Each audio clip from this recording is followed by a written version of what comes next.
Good morning students, मैं नितिन शर्मा नवीन senior secondary school की online classes में आपका एक बार फिर से स्वागत करता हूं। तो हमने अपने बीओ मतलब जो सब्जेक्ट है उसके लास्ट चैप्टर में हमने पढ़ा था कि भाई हमने प्रिंसिपल के बारे में जाना था जो कि हेनरी फ्योल ने दिए थे हमें। हेनरी फ्योल जिन्होंने हमें 14 प्रिंसिपल दिए थे मैनेजमेंट के, तो उनके बारे में, उनकी जो कंपनी में वो काम करते थे, उन्होंने कौन सी बुक लॉन्च की थी, कब की थी, ठीक है, इनके बारे में हम लास्ट वीडियो में डिस्कस कर चुके हैं। और हम उनके 14 प्रिंसिपल में से 10 सिद्धांतों के बारे में भी हम लास्ट वीडियो में बात कर चुके हैं। और अब हम बाकी के जो बचे हुए 4 प्रिंसिपल है मैनेजमेंट के, उनके बारे में चर्चा करने जा रहे हैं, उनके बारे में बात करने जा रहे हैं। तो मैं सबसे पहले आपको बताना चाहूंगा जो 11वें नंबर का जो प्रिंसिपल दिया था हेनरी फ्योल ने, वो था पदाधिकारियों में संपर्क की कड़ी। पदाधिकारियों में संपर्क की कड़ी बोल सकते हैं इसको, स्केलर चेन, ठीक है। इसके अलावा इसका एक और नाम है, वो है सोपान श्रृंखला। क्या नाम है? सोपान श्रृंखला। ओके, तो हम कह सकते हैं जो ये पॉइंट है उसको शॉर्ट में हम सोपान श्रृंखला भी बोल सकते हैं, ठीक है। स्केलर चेन है ये एक तरीके से। अब ये किस तरीके से काम करती है, इस प्रिंसिपल को यूज में लेने से हमें क्या बेनिफिट है एक ऑर्गेनाइजेशन को, ये सबसे बड़ा सवाल है, ठीक है। तो हम आपको इसको पॉइंट को समझाते हैं कि किस तरीके से काम करता है। तो सबसे पहले हम एक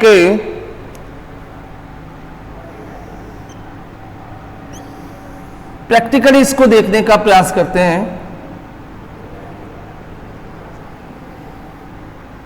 ओके, मान लीजिए ये पूरा क्या है, एक ऑर्गेनाइजेशन। ओके, एक स्केलर चेन पर ये डिपेंड है, स्केलर चेन पर ये चल रहा है। तो ये किस तरीके से काम करेगा, तो हम सबसे पहले यहां पर ए जो कि एज ए ओनर या as a management worker, okay, मान लीजिए। अब स्केलर चेन किस तरीके से बनती है, तो हमने यहां पर ले लिया V C D E F G H I, okay. इस तरीके का हमने आपको एक चित्र बना के दिखाया है जिसमें जो मैन टॉप लेवल पर है वो कौन है, ए, ओके। उसके अलावा एक चेन तैयार हो रही है A B C D E, okay.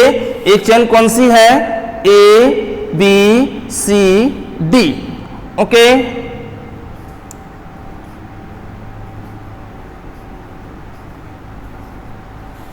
और एक चेन तैयार होती है अपनी, वो है F G H I, okay. कोई दिक्कत नहीं, मतलब कि दो फंक्शन हो रहे हैं एक ऑर्गेनाइजेशन में जिसमें अलग अलग चेन के सिस्टम के माध्यम से वो कार्य किए जा रहे हैं। जिसका जो लीडर है वो तो कौन है, ए, परंतु अलग अलग एक चेन बना दी गई है कि आप इस कार्य को करोगे, एक योजनाबद्ध आप इस कार्य को करोगे, ओके। तो याद रखिए, यदि ए को कोई मैसेज पहुंचाना है, किसको, बी सॉरी ई को, ओके, ए को कोई मैसेज या कोई ऑर्डर जो भी जारी किया है उसे कहां तक पहुंचाना है, ई तक पहुंचाना है। तो कभी भी ए डायरेक्टली ई पर क्या मैसेज पहुंचा सकते हैं क्या, बिल्कुल नहीं।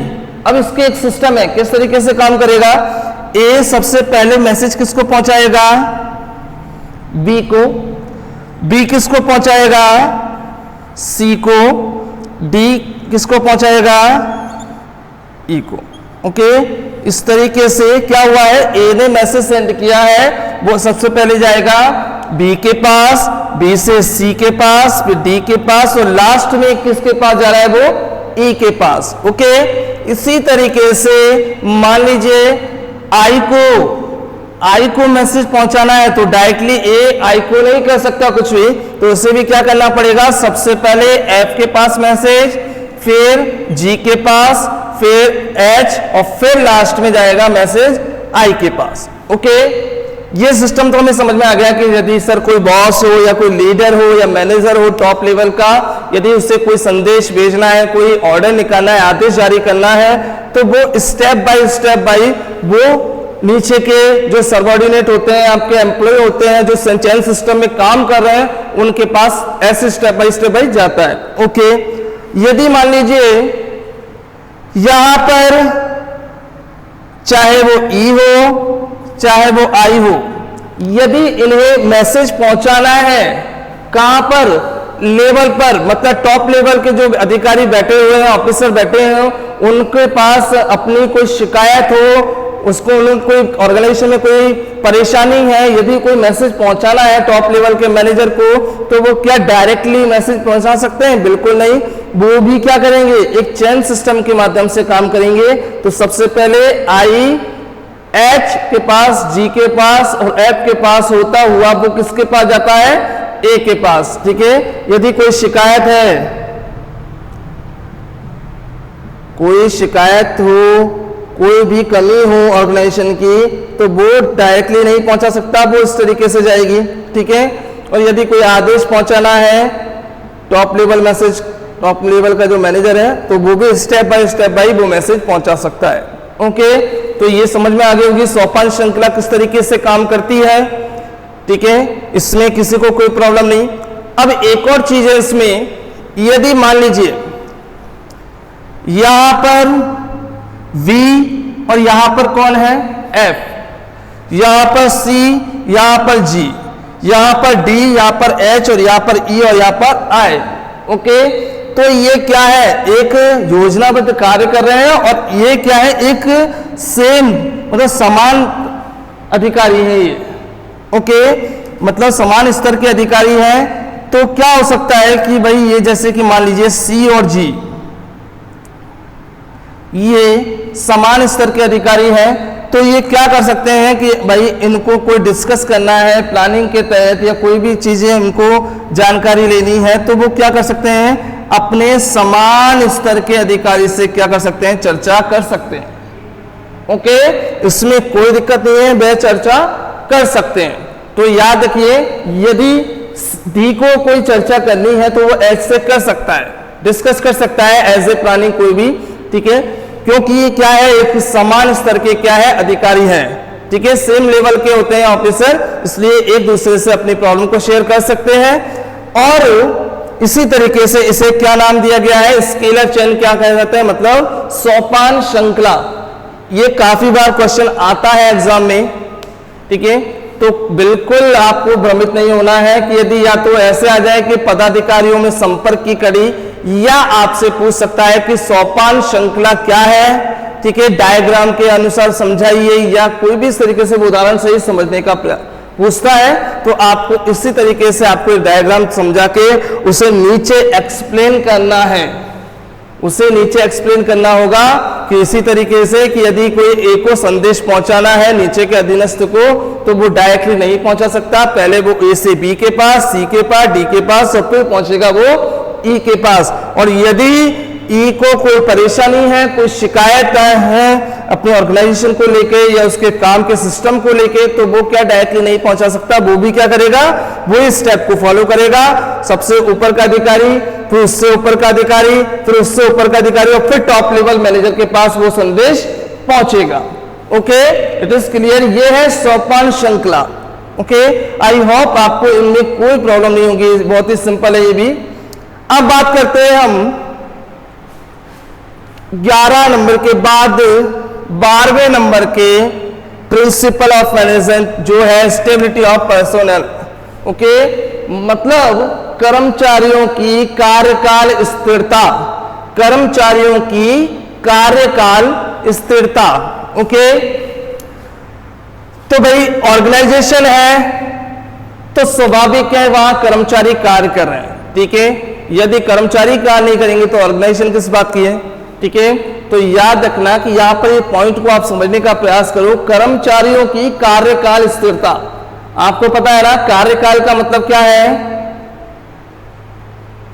जो वो कार्य कर रहा है प्रेजेंट में, ठीक है, और वो जो कार्य कर रहा है जिस कंपनी में, जिस ऑर्गेनाइजेशन में, उसमें उसकी क्या होनी चाहिए, स्थिरता होनी चाहिए, स्टेबिलिटी बनी रहनी चाहिए। आप भी चाहते हो कि यदि आप कहीं किसी भी ऑर्गेनाइजेशन में काम करो तो आपको इतना तो सर्टिफिकेशन होना चाहिए कि भाई मुझे यहाँ जॉब से कोई निकाल नहीं सकता, इतने दिन तो मैं यहाँ कार्य करूंगा ही, इतने साल तो मैं यहाँ कार्य कर सकता हूं, इस तरीके का मेरे पास एग्रीमेंट है। तो आप क्या करोगे, आप बहुत अच्छे से कार्य करोगे। यदि किसी कर्मचारी को इस बात का अंदर से डर है कि भाई मैं जहां ऑर्गेनाइजेशन में काम कर रहा हूं और वहां से मुझे कभी भी निकाला जा सकता है, ठीक है, तो वो क्या करेगा कि वो अच्छे से कार्य नहीं कर पाएगा किसी संस्था में, ठीक है, क्योंकि उसके मन में क्या है कि भाई स्थिरता नहीं है, स्टेबिलिटी नहीं है यहाँ पर काम करने की, कभी भी आपको हटा सकते हैं। तो यहाँ पर ये हेनरी फ्योल का जो सिद्धांत है वो इसी चीज को ज्यादा फोकस करता है कि आप जिस कर्मचारियों को अपने ऑर्गेनाइजेशन में काम करने के लिए, जो भी आपके सबऑर्डिनेट हो या एम्प्लॉइज हो, उनको मन में ये चीजें नहीं आनी चाहिए। उन्हें होना चाहिए कि भाई हम जो जॉब कर रहे हैं उसमें स्टेबिलिटी है, ओके। तो जिससे वो क्या कार्य करेगा कि वो अच्छे से अच्छा कार्य करेगा, ठीक है। और एक तरीके से हमारी जो रिसोर्सेज होते हैं, जो तीसरे नंबर का रिसोर्सेज है ह्यूमन रिसोर्सेज, उसको पावर मिलती है। मैंने बताया था कि एक ऑर्गेनाइजेशन में जो ऑर्गेनाइजेशन होता है उसमें तीन तरीके की क्या होती है, रिसोर्सेज होते हैं। कौन कौन से, एक तो फाइनेंशियल, एक फिजिकोलॉजिकल और एक होता है ह्यूमन, ठीक है। ये तीन तरीके के रिसोर्सेज होते हैं। तीनों रिसोर्सेज यदि आपके मजबूत है तो क्या होगा, आपको कोई नहीं हरा सकता ऑर्गेनाइजेशन में, आप कंपटीशन में जीत सकते हो कोई अदर ऑर्गेनाइजेशन से। तो यहाँ पर ये जो पॉइंट है ये हमारे ह्यूमन रिसोर्सेज को बहुत ज्यादा पावर देता है, ठीक है।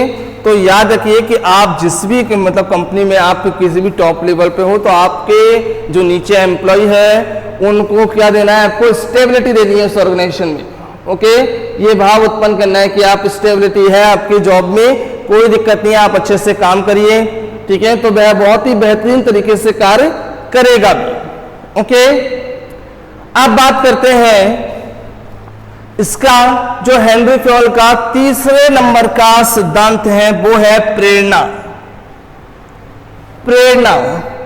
प्रेरणा क्या होती है भाई, प्रेरणा होती है कि यदि हम किसी भी कार्य को कर रहे हैं, ठीक है, तो हम किसके ऑर्डर को फॉलो करेंगे। हर किसी के ऑर्डर को फॉलो कर सकते हैं क्या, बिल्कुल नहीं। जो हमारा लीडर है, ठीक है, जो लीडर है या मैनेजर है, उनके कार्यों से हम प्रभावित होने चाहिए। वो जो कार्य कर रहे हैं उनसे हमें प्रेरणा मिलनी चाहिए, ठीक है। तो एक मैनेजर का भी कार्य क्या है ऑर्गेनाइजेशन में कि आपको इतना बेहतरीन बनना है कि आपके नीचे जो भी कर्मचारी कार्य कर रहे हैं तो उनको आप प्रेरणा दे सको, आप उन्हें ये बता सको कि जो भी हम कार्य कर रहे हैं उनसे आपको बेनिफिट क्या है, ये आपके लिए किस तरीके से फायदेमंद है, आगे चलकर आपको क्या इसमें बेनिफिट मिलेगा। तो इस तरीके से उसे प्रेरणा देनी चाहिए, ओके। उसे पता होना चाहिए, कर्मचारी को इतना उसे मोटिवेट करना चाहिए कि भाई आपके इस कार्य करने से ऑर्गेनाइजेशन की ग्रोथ होगी, और ग्रोथ होगी तो ऑर्गेनाइजेशन को क्या होगा, प्रॉफिट होगा, प्रॉफिट होगा तो आपको भी अच्छी सैलरी मिलेगी। तो इस तरीके से क्या होना चाहिए कि भाई प्रेरणा का जो सिद्धांत है वो हमें अपनाना चाहिए। ऐसा हो सकता है कि किसी ऑर्गेनाइजेशन में मान लीजिए मैं ही कोई टॉप लेवल का मैनेजमेंट हूं, मैं वहां का पूरा प्रबंध संभालता हूं और मैं अपने ही कर्मचारियों को क्या कर रहा हूं, भ्रमित करता हूं किसी भी कार्य के लिए, उन्हें प्रेरणा नहीं देता हूं, उसे केवल मैं मिसगाइड करने में लगा हुआ हूं। तो क्या होगा कि कर्मचारी जो भी कार्य कर रहे हैं वो एक तो आपसे प्रभावित नहीं होंगे, सिंपल सी बात है, क्योंकि प्रभावित करने की कला नहीं है आपके पास। और साथ में क्या होगा, जो हमने एस्टैब्लिश किया ऑर्गेनाइजेशन को, उस जो गोल को अचीव करने के लिए उसे स्थापित किया है संस्था को, उसके लक्ष्य को भी हम प्राप्त नहीं कर पाएंगे। It is clear, okay. तो यहां पर हेनरी फ्योल का जो ये सिद्धांत है प्रेरणा का, वो भी बहुत इंपॉर्टेंट है, इसका होना भी जरूरी है। अब बात करते हैं हम सहयोग की भावना। सहयोग की भावना, हम इसे कोऑर्डिनेशन का भी नाम दे सकते हैं, समन्वय। ठीक है, ये प्रिंसिपल अपनाने के लिए क्यों बोल रहा था हेनरी फ्योल ने, ये हेनरी फ्योल का 14 नंबर का प्रिंसिपल है, ये भी बहुत ही अच्छा है। बिल्कुल, इसमें क्या है कि आप किसी ऑर्गेनाइजेशन में काम कर रहे हो तो आपको पता है एक चेन सिस्टम के अनुसार ही आप कार्य करते हो। जैसे कि आपके ऊपर कोई डायरेक्टर होगा, एमडी होगा, फिर उसके बाद टॉप लेवल का मैनेजर होगा, फिर मिडिल लेवल का होगा, फिर लो लेवल का होगा, फिर आप सबऑर्डिनेट होंगे और एम्प्लॉयज होंगे। ठीक है, लो लेवल के अपने एम्प्लॉय होंगे। तो इस तरीके से चेन सिस्टम बनी होती है। ओके, तो भाई जो मैनेजर होता है उसकी बहुत अच्छा रोल होता है चेन सिस्टम को मजबूत रखने के लिए। इस तरीके से मैनेजर क्या है, जड़ होती है ऑर्गेनाइजेशन की। ओके, तो यहां पर क्या होता है कि यदि आप हेनरी फ्योल का सहयोग की भावना वाला सिद्धांत है यदि वो आप अपनाते हो तो इससे आपको क्या फायदा है। देखिए, यदि आप इस प्रिंसिपल को एक्सेप्ट करते हो अपने ऑर्गेनाइजेशन में तो क्या होगा कि भाई जो टॉप लेवल की या कोई सा भी लेवल का मैनेजर है वो क्या बनाएगा अपने ऑर्गेनाइजेशन में, कोऑर्डिनेशन को बनाए रखेगा, समन्वय स्थापित करने का प्रयास करेगा। यदि ऑर्गेनाइजेशन में कोई भी एम्प्लॉय या कोई भी आपसे कोई भी किसी तरीके से परेशान है तो आपको क्या करना है, उनके अंदर सुलह करानी है। ओके, ऐसा नहीं कि भाई कोई झगड़ा हो रहा है तो उसको झगड़े को ज्यादा बढ़ाना है, आपको नहीं करना है। आपको क्या करना है, सहयोग की भावना को बनाए रखना है। बना सकते हो यदि आप सहयोग की भावना बनाते हो, कर्मचारियों को कोई प्रॉब्लम है, शिकायत है और आप उनकी प्रॉब्लम को हल करते हो, सॉल्व करते हो। ठीक है, उनकी शिकायत आप कहां ले जा सकते हो, टॉप लेवल के जो डायरेक्टर बैठे उनके पास पहुंचा सकते हो, या उनके जो टॉप लेवल के डायरेक्टर के जो ऑर्डर आते हैं उनको बहुत ही सहजता से आप एम्प्लॉय तक पहुंचाते हो। तो क्या होता है उससे ये होता है कि आपके जो ऑर्गेनाइजेशन में उसमें कोऑर्डिनेशन स्थापित होता है। कोऑर्डिनेशन स्थापित होगा तो ऑटोमेटिक क्या होगा, सहयोग की भावना बढ़ेगी। एक दूसरे को सपोर्ट करते हुए चलना है आपको। इस तरीके से नहीं कि आप एक दूसरे की टांग खींचना स्टार्ट कर दो, नहीं, एक दूसरे को आपको क्या करना है, सपोर्ट करना है। ठीक है, तो जिससे क्या होगा, आपकी सहयोग की भावना बनेगी। तो यहां पर मैंने देखे कि भाई कल मैंने आपको 10 सिद्धांत पढ़ाए थे, आज हमने आपको 4 सिद्धांतों के बारे में एक्सप्लेन किया। तो उनमें सबसे पहला था वो था स्केलर चेन, मतलब जिसे अपन सोपान श्रृंखला भी कह सकते हैं, जिसे हम पदाधिकारियों संपर्क की कड़ी के नाम से भी जाना जाता है। उसके बाद जो था अपना कर्मचारियों की कार्यकाल स्थिरता, कि भाई कर्मचारियों को क्या करना है, उन्हें जिस जगह भी वो कार्य करना है उसे ये फील कराना, उन्हें सर्टिफिकेशन देना है कि आपकी जॉब क्या है, स्टेबल है। ठीक है, उसके बाद 13वें नंबर का है प्रेरणा। इसमें भी क्या होता है, सिद्धांत को अपनाने से हमें अपने कर्मचारी जो हमारे अंडर में काम कर रहे हैं उनको हमें प्रेरित करना है किसी कार्य को करने के लिए, उन्हें मिसगाइड नहीं करना है किसी कार्य के लिए, ऑर्गेनाइजेशन के जिससे लक्ष्य हमें प्राप्त हो जाए, इस तरीके का कार्य हमें करना है। ओके, उसके बाद आता है सहयोग की भावना।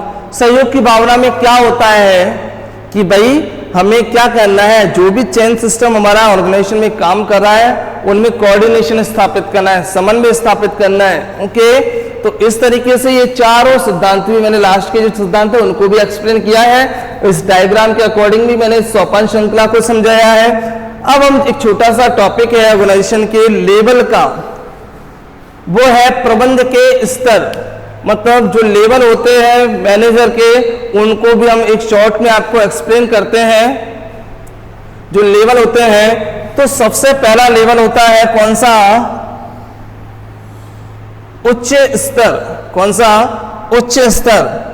ठीक है, जिसे बोलते हैं हाई लेवल मैनेजमेंट। मैं बार बार आपसे बोल रहा था टॉप लेवल का मैनेजर, इसी तरीके से हम कह सकते हैं इसे हाई लेवल मैनेजर। ठीक है, तो हाई लेवल का जो मैनेजर होता है उसका कार्य क्या होगा,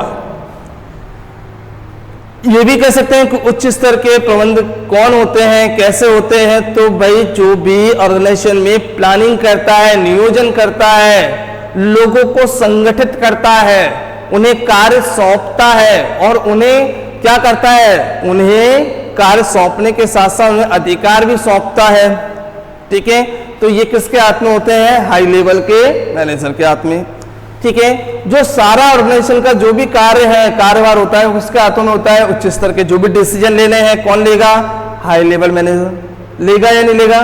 ठीक है, तो यहां पर हम कह सकते हैं जो उच्च स्तर के जो प्रबंधक होते हैं वो कौन कौन हो सकते हैं, डायरेक्टर हो सकता है, एमडी भी हो सकता है, सीईओ भी हो सकता है, प्रेसिडेंट भी हो सकता है। तो ये एक एग्जांपल के तौर पे बता रहा हूं कि ये पद जो भी होते हैं वो हाई लेवल के मैनेजरों के होते हैं, जिनके अंदर डिसीजन लेने की क्षमता भी होती है।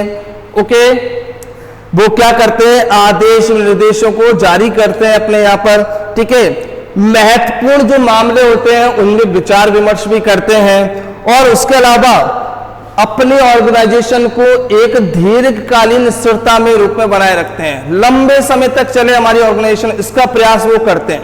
ठीक है, और उसके अलावा जो भी ऑर्गेनाइजेशन का बजट होता है, बजट का अनुमोदन भी कौन करता है, हाई लेवल का मैनेजर करता है।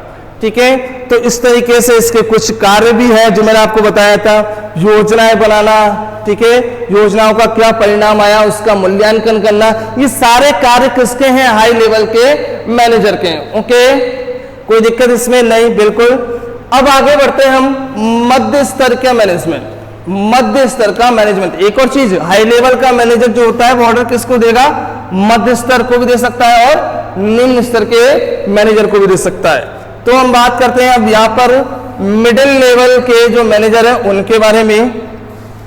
मिडिल लेवल का जो मैनेजर है वो उच्च स्तर और निम्न स्तर के जो प्रबंधक होते हैं उनके बीच की कड़ी होता है। क्या होता है, बीच की कड़ी है ये। ठीक है, ये क्या करता है कि यहां से कोई ऑर्डर प्रेषित हुआ, सेंड हुआ, तो उसे कहां तक पहुंचाएगा, लो लेवल के मैनेजर तक पहुंचाएगा। जबकि यहां पर कोई प्रॉब्लम है निम्न स्तर के जो भी प्रबंधक है उनको, तो वो मध्य स्तर कहां पहुंचाएगा, उस प्रॉब्लम की शिकायत को कहां तक पहुंचाएगा, हाई लेवल के मैनेजर तक। ओके, कोई दिक्कत, यहाँ पर मध्य स्तर क्या होता है ये आप लिख सकते हो कि यह उच्च स्तर और निम्न स्तर के जो मैनेजर है उनके बीच की क्या है, एक कड़ी है। ठीक है, मध्य स्तर के जो पद होते हैं वो कौन कौन से होते हैं भाई, डीएम हो सकता है, प्लांट मैनेजर हो सकता है, प्रोजेक्ट मैनेजर हो सकता है। ठीक है, ये इसके पद होते हैं। ओके, तो इसके अलावा इसका कार्य क्या है, जो भी भाई हाई लेवल का मैनेजर कोई भी नीति तैयार करेगा उनको एक्सप्लेन करने का कार्य किसका है, मध्य स्तरीय प्रबंधक का है। ठीक है, और कार्य संचालन करने के लिए जो निर्देश जारी करेगा वो भी किसका है, मिडिल मैनेजर का कार्य है। ठीक है, और रोजाना के जो कार्य चल रहे हैं उनका मूल्यांकन करने का कार्य भी किसका है, मिडिल मैनेजर का है। ओके, उसके बाद कि भाई कोई भी डिपार्टमेंट काम कर रहा है ऑर्गेनाइजेशन में, बहुत सारे डिपार्टमेंट होते हैं, तो उनके बीच में कोऑर्डिनेशन स्थापित करने का काम भी कौन करता है, यही करता है। और उसके अलावा जो भी आपके नीचे, जैसे मैंने बोला कि सुपरवाइजर जो होते हैं निम्न स्तर में, उन पर भी कंट्रोल कौन करता है, मध्य स्तरीय प्रबंधक करता है। ओके, तो ये इसके कुछ फंक्शंस हैं, शोध अनुसंधान आदि के कार्य भी कौन करता है, ये मिडिल स्तर का मैनेजर करता है। जो भी रिसर्च करने हैं वो सारा इसका कार्य है। तो मतलब जान लीजिए, डीएम हो, प्लांट मैनेजर हो, प्रोजेक्ट मैनेजर हो, कोई भी हो, ऐसे पद पर कार्य करने वाले व्यक्ति क्या कहलाते हैं, मध्य स्तरीय प्रबंधक कहलाते हैं। अब लास्ट हम बात करेंगे निम्न स्तरीय प्रबंधक की, जिसे बोलते हैं लो मैनेजर। लो मैनेजर, इसका कार्य क्या है, ये किसी को भी क्या नहीं दे सकता, आदेश नहीं दे सकता भाई। जैसे मिडिल मैनेजर दे सकता है वैसा लो लेवल किसी को ऑर्डर जारी नहीं कर सकता। ठीक है, ये तो क्या कर सकता है, ऑर्डर फॉलो कर सकता है, किनके, जो उच्च स्तर से मध्य स्तर के और मध्य स्तर के पास निम्न स्तर के पास आते हैं, उन ऑर्डरों को फॉलो करता है, उनके अनुसार कार्य करता है। ठीक है, उनके दिशा निर्देश के अकॉर्डिंग काम करता है। और कौन कौन ऐसे मैनेजर हो सकते हैं, जैसे कि कोई सुपरवाइजर है किसी ऑर्गेनाइजेशन में, वो लो लेवल का मैनेजर है। कोई एम्प्लॉय है छोटा मोटा, वो भी लो लेवल का मैनेजर माना जाएगा, क्योंकि सारा कार्य उसी के हाथ में होता है एज ए क्लर्क। ठीक है, तो सुपरवाइजर का कार्य हमें पता ही है कि भाई जो भी कार्य सौंपा जाता है बड़े लेवल के अधिकारियों द्वारा, उन पर ध्यान देना कि भाई ये कार्य हमारे उनके अनुसार, उनके दिशा निर्देश के अनुसार हो रहा है या नहीं हो रहा है। तो इस तरीके से हम कह सकते हैं कि निम्न स्तर का प्रबंधक क्या करता है, कोई आदेश जारी नहीं कर सकता, केवल आदेश जो मिलते हैं बड़े अधिकारियों से उनको फॉलो कर सकता है। ओके, अब बात करते हैं आगे कि इसमें कौन कौन से ये कार्य कर सकता है। तो जो लास्ट का, इसे पंक्ति भी कहते हैं, प्रथम पंक्ति या पर्यवेक्षीय स्तर का प्रबंधक भी कहते हैं। तो इसमें सबसे पहला है संचालक की योजनाएं करना। जो संचालक ने योजनाएं बनाई है उनको तैयार करने का कार्य इसका है। ठीक है, कर्मचारियों के जो कार्य होते हैं उनकी समीक्षा करने का काम किसका है, लो लेवल के मैनेजर का है। ठीक है, कर्मचारियों को कार्य विधियों का ज्ञान कराना, उन्हें अवगत कराने का कार्य किसका है, लो मैनेजर का है। उसके अलावा कर्मचारियों के जो भी श्रमिकों को कार्यभार सौंपा जाता है वो कौन सौंपेगा, छोटे अधिकारी जो होते हैं ना उनको कार्य कौन सौंपेगा, ये थोड़ी सौंपेंगे, ये देखेंगे, क्योंकि एज ए सुपरवाइजर कार्य कर रहे हैं। ओके, और इसके अलावा जो भी कर्मचारियों को आपको शिक्षा, एजुकेशन या आपको ट्रेनिंग देनी है उसका कार्य भी कौन करेगा, वो ही लो लेवल का मैनेजर करेगा। ओके, तो इस तरीके से हमने देखे कि भाई यहाँ पर प्रबंध के कितने स्तर होते हैं, 3 स्तर होते हैं। एक तो हाई लेवल मैनेजर, एक होता है मिडिल लेवल का और एक होता है लो लेवल का। तो type of level of management कितने टाइप के होते हैं, पार्ट 3 में अपने डिवाइडेड किए हैं। पहला high level manager, second middle level manager और थर्ड पे आता है अपना कौन सा, लो लेवल का मैनेजर। इसे पंक्ति, इसे पर्यवेक्षी मैनेजर मतलब प्रबंधक भी कहा जा सकता है। और ये भी हमने बताया कि हाई लेवल जो मैनेजर होते हैं उनके पद कौन कौन से होते हैं, डायरेक्टर, सीईओ और प्रेसिडेंट। जबकि मध्य स्तर में DM, plant manager, project manager और लो लेवल में सुपरवाइजर और एम्प्लॉय। ओके, तो इससे संबंधित जो मैं आपको प्रश्न दे रहा हूं आपको उनको घर पर करने हैं।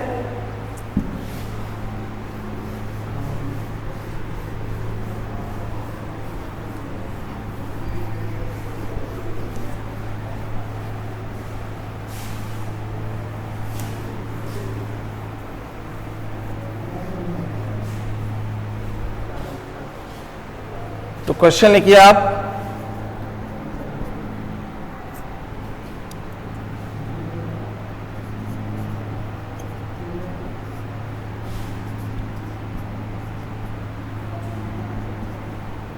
प्रेरणा के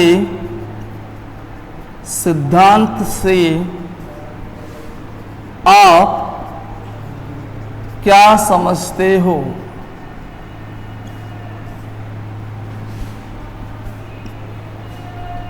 दूसरा,